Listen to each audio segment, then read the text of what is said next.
Short-term rentals in New Jersey just got a huge bump because New York just banned short-term rentals under 30 days in the city.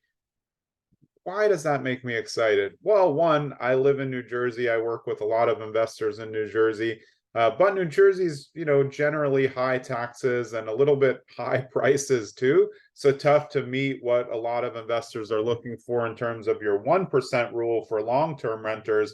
But short-term rentals, I think, just got a lot easier, or at least maybe smarter in New Jersey. They're not going to be easy to acquire, but if you're on a train line coming out from New York City in New Jersey and you have the opportunity to purchase a property that can be a rental, you might be looking at a large chunk or plus on your income for that.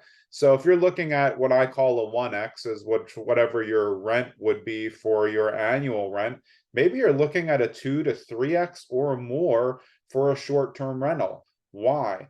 Because if people are looking in New York City for Airbnbs, they don't like to stay in the overcharged, expensive hotels for a bed that you just fall back on and there's no space in the room for $500 a night. Maybe they'd rather have the experience of taking the train in every day, taking the train out. It's very easy, not complicated. Anyone not from New York could handle it. It's if you can walk to the train, walk back from the train, you can do it, get to live in more of a house. You're going to have that short-term atmosphere where you're going to have a refrigerator, place to eat dinner. And a lot of times, if you're close to the train, you're close to other things. This means that a lot of time people are not going to need cars. And a lot of people travel to New York City and have no interest in renting a car. Can you still do a short-term rental in New Jersey and not rent a car? That answer is yes. I just looked at a property with clients last week.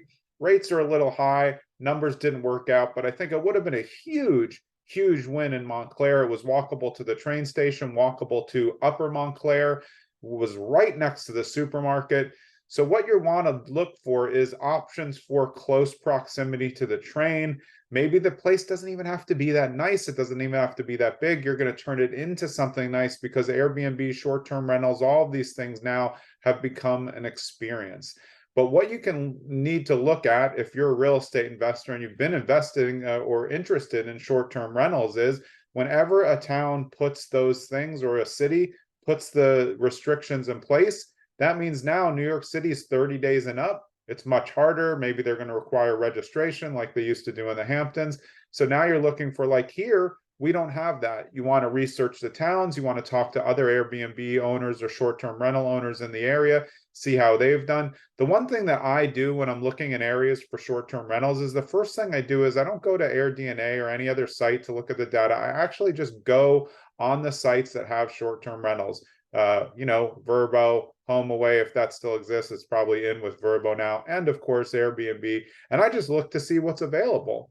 And then I look to see what they're charging, and I look to see what their occupancy looks like on their calendars. That will tell me if there's opportunity. But if New York City is banning it, and you have a place that's close to the train in northern New Jersey, like you are in really good shape. If your lease is up and you have a 2-family and one tenant is moving out, I'd start to think, is this an option for short-term rental? Can I 2x or 3x my income on this side? Takes a little bit more management, maybe a little bit blowback from the other renters if you're in a 2-family, but is the possibility there that I can make more money? And now, given the regulations in New York, is there opportunity in New Jersey in the northern part where it's easy transition? And honestly, it really depends on how far people are willing to do. Maybe they want a more country feel, so they want to come out to the suburbs, when they're done doing, seeing shows or going through the city. It's not going to work for everybody, but it is going to work for a lot of people. So it's not something that I'd say, now put all your money into short-term rentals in New Jersey. The prices are still high, taxes are high. You have to know your numbers. You have to understand where the commutes are, where the bus runs, where the train runs. But is this an opportunity for short-term rentals in New Jersey? That answer is yes. My name is Jonathan Green. I run a big team called Streamline Properties on Market, brokered by eXp Realty. We're known for being super investor friendly, but we work with traditional buyers, sellers, and all investors at all times. One of the things that we've focused on based on my history, I've been doing short-term rentals as an investor for at least 20 years. Before Airbnb existed, we were on HomeAway, Vrbo, did great in many different areas. 3 different states I've done, if not more, short-term rentals. So if you want more information about how to find those type of rental properties in the state of New Jersey, just look us up, Streamlined with a D, .properties. You can go to the What We Do link on that page and you'll see more about it. Have a good day.